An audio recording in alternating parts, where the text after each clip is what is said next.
It was a quiet afternoon in the city. The sun was warm, the wind was soft, and birds chirped in the trees. Children were laughing and running in the park, their parents sitting on benches, talking and sipping coffee. Among them was a young black boy named Jaden, around 10 years old. He wasn't laughing. He wasn't running either. He sat alone near the swings, holding a small toy soldier in his hand. His eyes were focused, not playful, almost like he was watching over the park like a guard. Jaden came to this park every Saturday. He liked to be outside, in the open air, surrounded by people. But he didn't talk much. He just watched. Not many kids played with him. They thought he was strange, quiet, too serious. Today seemed like any other day, until he heard a cry. Jaden turned his head. Near the fountain, he saw two older boys, bigger and louder, pushing around a smaller kid, maybe 6 or 7. The small boy had fallen. His backpack was thrown on the ground. One of the older boys kicked it away. Jaden stood up. He didn't even think twice. His feet moved before his mind could stop him. He walked straight toward the bullies. "Hey!" he shouted. The bullies turned to see who dared speak up. "Leave him alone," Jaden said.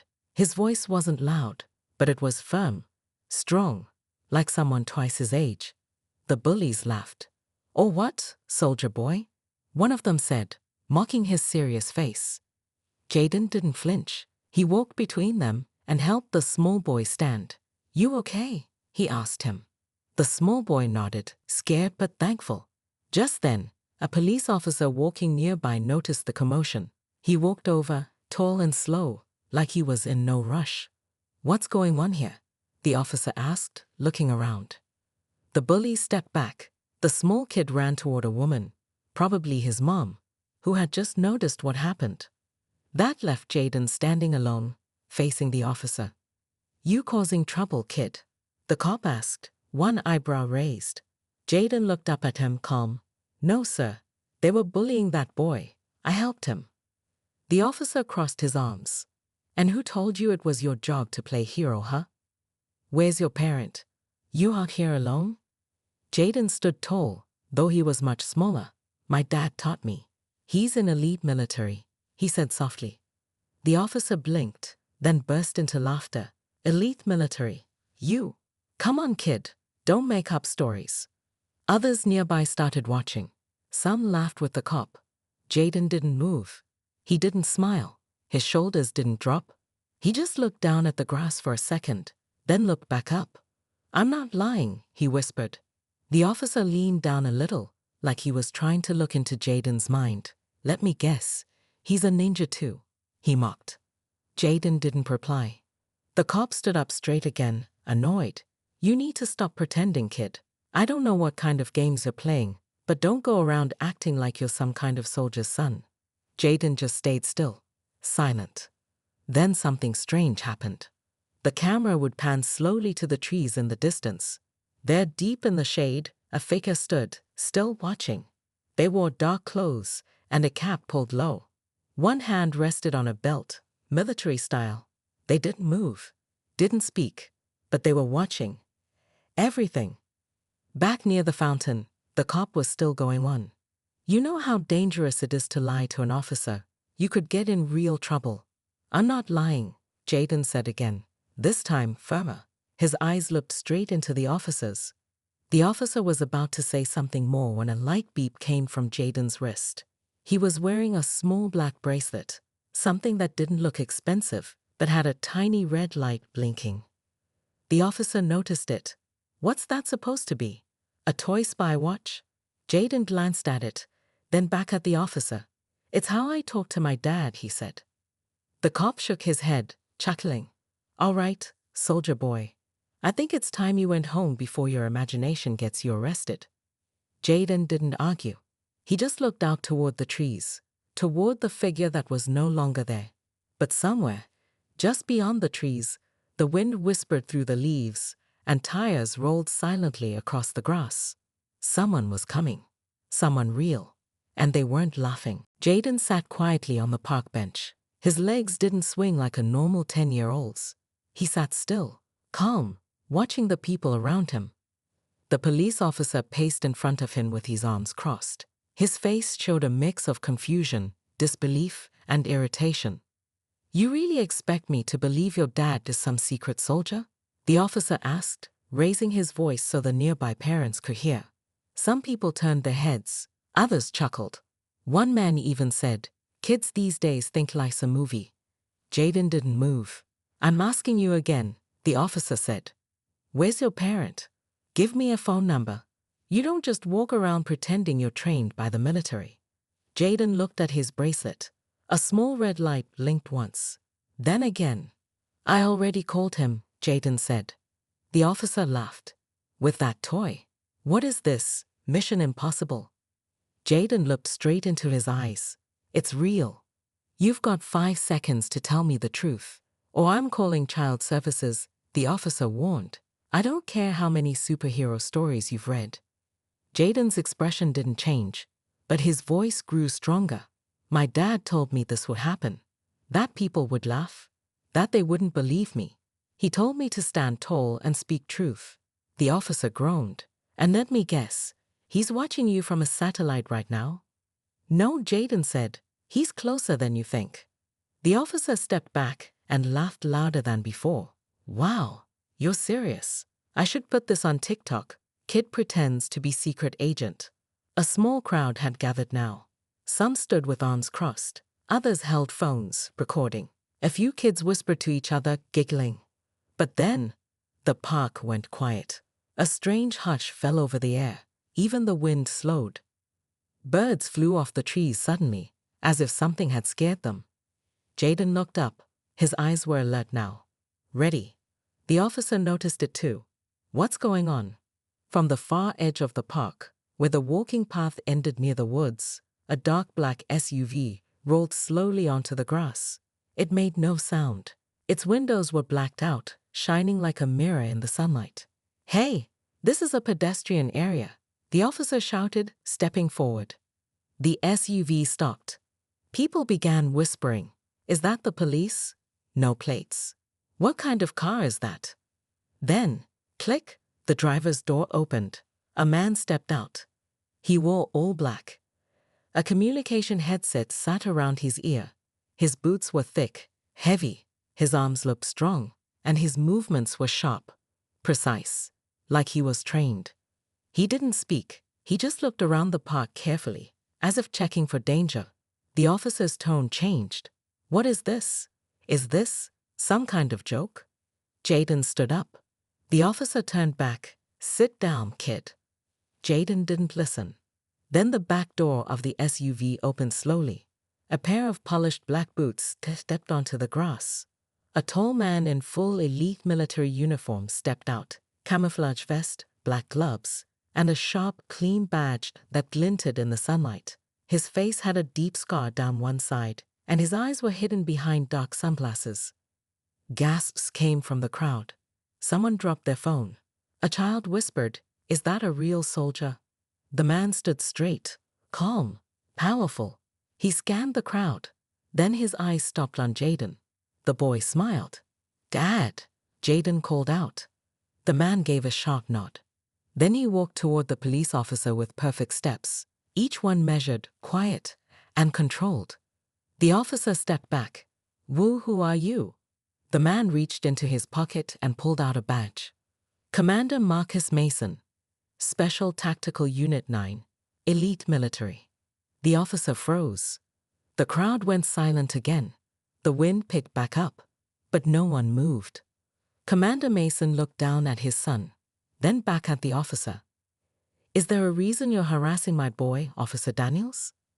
The officer's face turned pale. His mouth opened, but no words came out. Jaden stood beside his father now, proud, tall. The same boy everyone had laughed at just minutes ago now had the entire park staring in silence. Commander Mason narrowed his eyes.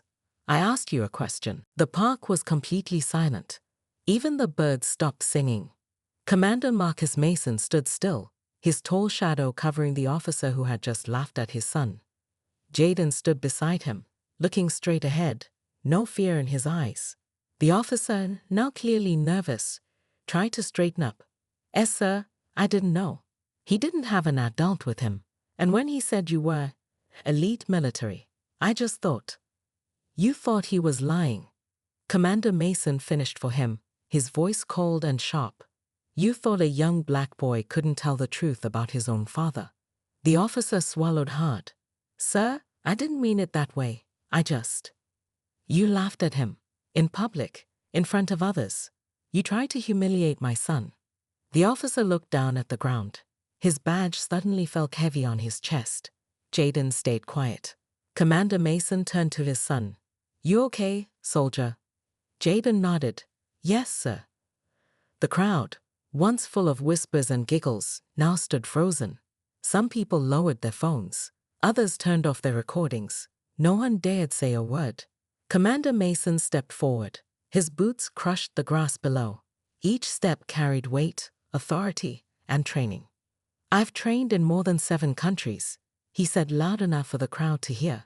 I've led missions where the enemy had no face, and I've seen brave men fall in battle. He turned back toward the officer. But this boy right here, my son, stood up to bullies without backup. He protected others without fear. That's courage most adults never learn. People nodded slowly. Even the ones who had doubted Jaden earlier looked ashamed. The officer looked up, hoping to fix his mistake. Sir, I promise. If I had known. Commander Mason raised a hand. That's the problem. You only believe people when they look like power. You don't listen until it's too late. Just then, a second black SUV pulled into the park. It had official government markings and a flashing light hidden in the grille. Another man stepped out, wearing a dark green uniform with 4 stars on his shoulder. It was General Harper, the highest-ranking officer in the region. He walked straight toward Commander Mason and saluted sharply. Commander Mason, we got your signal. Commander Mason returned the salute. Thanks for coming. The crowd was in awe. Someone whispered, That's the general. What's happening? Jaden stood quietly, watching. He wasn't surprised. He knew what his father was capable of. General Harper looked at the police officer. Is this the one? Commander Mason nodded once. General Harper stepped forward and spoke firmly. Officer Daniels, consider this your final warning. You don't disrespect children. You don't ignore the truth because of someone's age or color. The officer turned red. I understand, sir. You're being reported, General Harper continued, and removed from public duty until further review. Gasps came from the crowd. Commander Mason put a hand on his son's shoulder. Let's go, Jaden. You've already shown more strength than most men here. Jaden smiled up at his father. The two walked back to their SUV together, side by side. The second man in black opened the door for them. Before getting in, Commander Mason turned to the crowd. Next time a child speaks the truth, believe them. With that, the door shut, and the engine hummed quietly. Both SUVs rolled out of the park slowly, leaving behind a silent crowd, a humiliated officer, and a park full of people who had just learned something they'd never forget. And the boy who once sat alone on a bench? He was now a symbol of quiet power.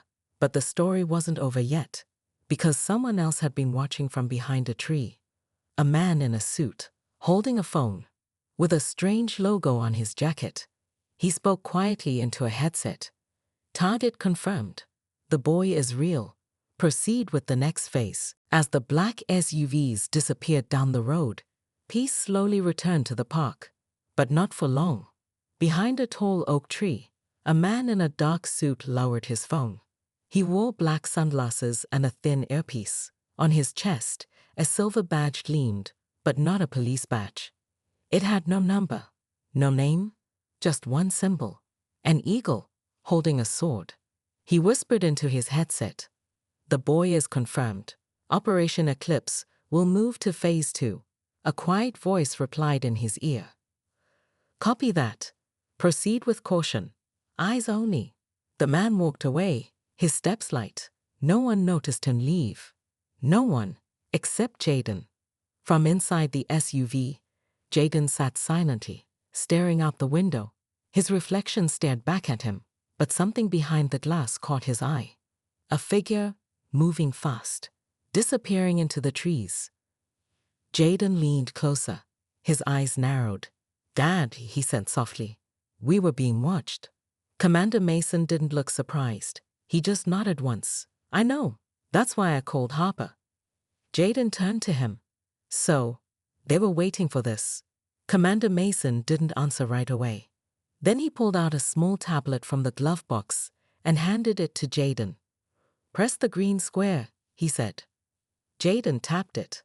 The screen turned on, showing live footage, satellite views of the park, zoomed in clearly on the exact tree where the man had stood.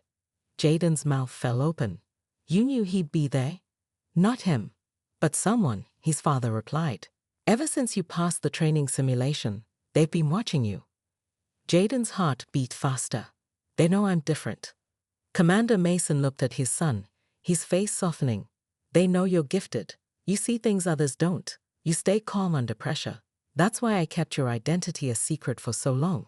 Jaden looked down. But now it's out. Commander Mason nodded. Yes, and that means they'll come for you. Jaden stayed silent for a while. Then he asked, who are they? Commander Mason looked out the windshield, then back at Jaden. The Black Division.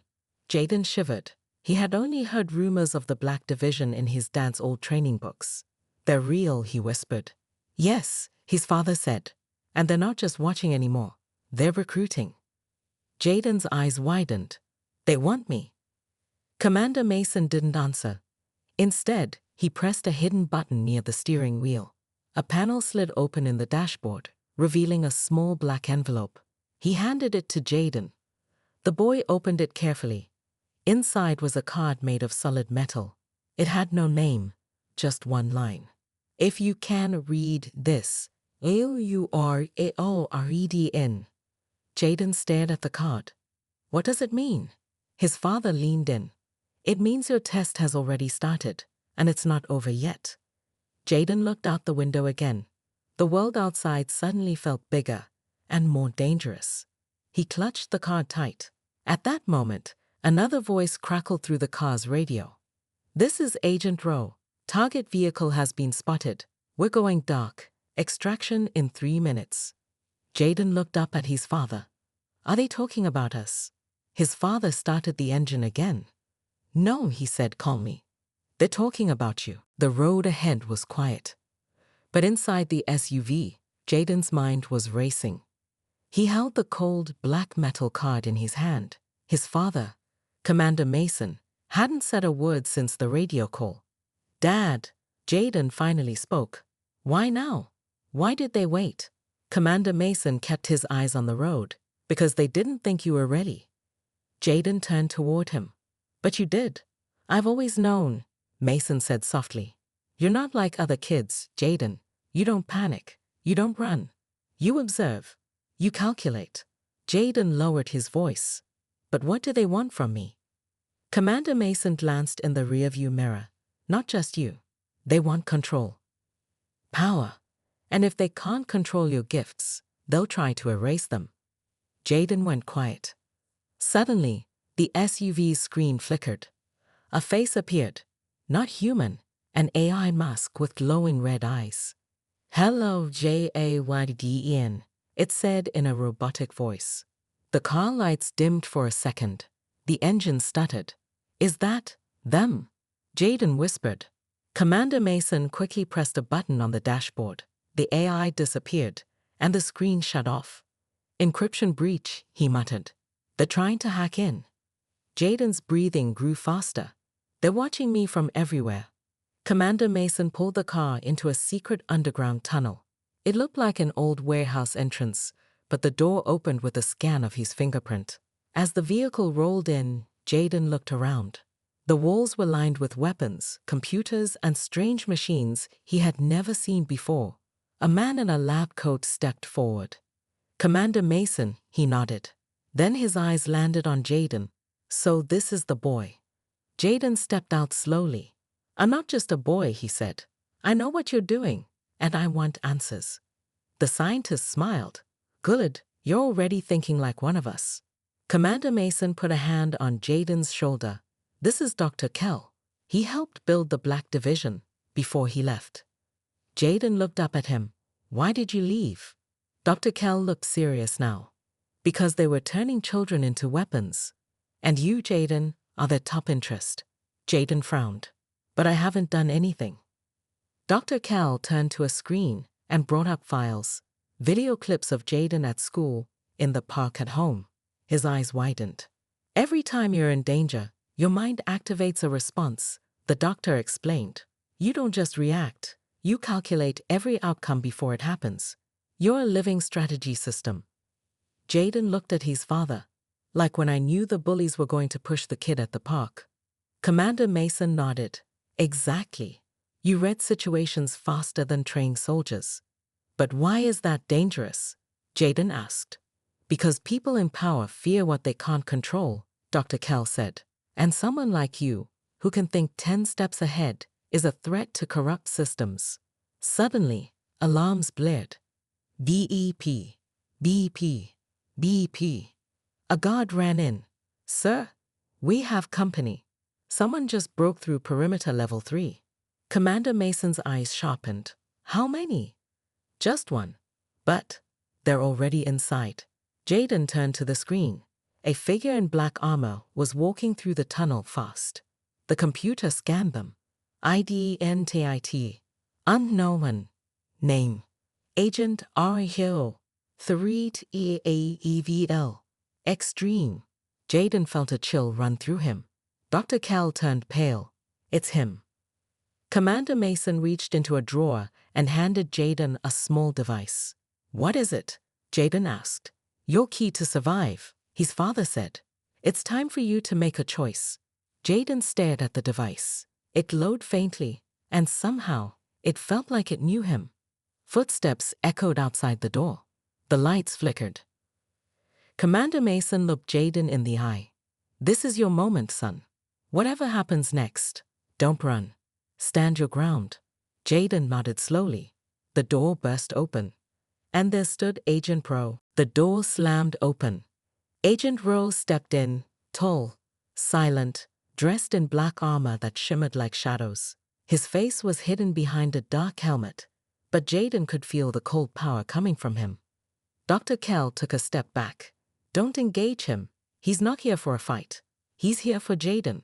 Jaden stood frozen. Commander Mason pulled a weapon from the wall, ready to defend. Jaden, stay behind me. But Jaden didn't move. He stared at Agent Rowe. You're with the Black Division. Rowe didn't reply. He slowly lifted his gloved hand and pointed straight at Jaden. Then he spoke. You passed the test, boy. You saw through every trap. You stayed calm under threat. You're ready. Commander Mason's grip tightened. He's not joining you. Agent Rowe turned his helmet toward Mason. He already has. The moment he didn't run. Jaden stepped forward. I'm not joining anyone, he said. You watched me like I was some experiment. Like I didn't have a choice. Agent Rowe replied in a cold, even tone. You were born for this. You can guide wars, lead missions, rewrite the rules. Why waste that in schoolyards and parks? Jaden looked at the device in his hand, the one his father gave him. It pulsed gently. What is this, really? He asked. Dr. Cal spoke up. It's a neural activator. It can awaken your hidden skills fully, but once used, you can't go back to a normal life. Jaden looked at his father. Commander Mason's voice was soft now. It's your decision, son. You were born into this world, but you don't have to live by its rules. You choose who you become. Jaden looked back at Agent Rowe. Why do you want me? There was silence. Then Rowe finally answered. Because you're the only one who can stop what's coming. Jaden's heartbeat pounded in his ears. What's coming? Rowe didn't say. He simply turned around and dropped something on the floor. A silver cube. It lit up and showed a 3D image of Earth. Cities marked in red. Drones. War. Chaos. The words appeared. Phase 1 begins. 72 HOURs. Dr. Cal's face turned pale. It's real. They're launching the shadow program. Jaden stared at the cube, then at the device in his hand. Everything inside him screamed. This is too big. But a quiet voice whispered, you were built for this. Jaden slowly pressed the button on the device. A faint glow covered his skin. light crawling like circuits over his arms. His mind suddenly cleared. He could see maps, routes, timelines, risks. He understood what was coming. He looked up at Agent Rowe. "I won't join the Black Division, but I'll stop what's coming." Rowe didn't resist. He nodded, once. Then he turned and walked out into the shadows without a word. Commander Mason stepped beside Jaden. "I'm proud of you." Jaden smiled slightly. "Let's go save the world." Dr. Kell brought up the satellite maps. "We don't have much time. They're activating drones in 3 major cities." Jaden already saw the solution in his mind. "We hit them first. Shut down the network at the core." Commander Mason looked surprised. "How do you know that?" Jaden smiled. "Because I see everything now." The lights in the base flickered to life, rows of monitors lighting up like stars. Jaden stepped forward, now leading the team. The boy who was once laughed at in the park was now the one everyone turned to. And this was just the beginning.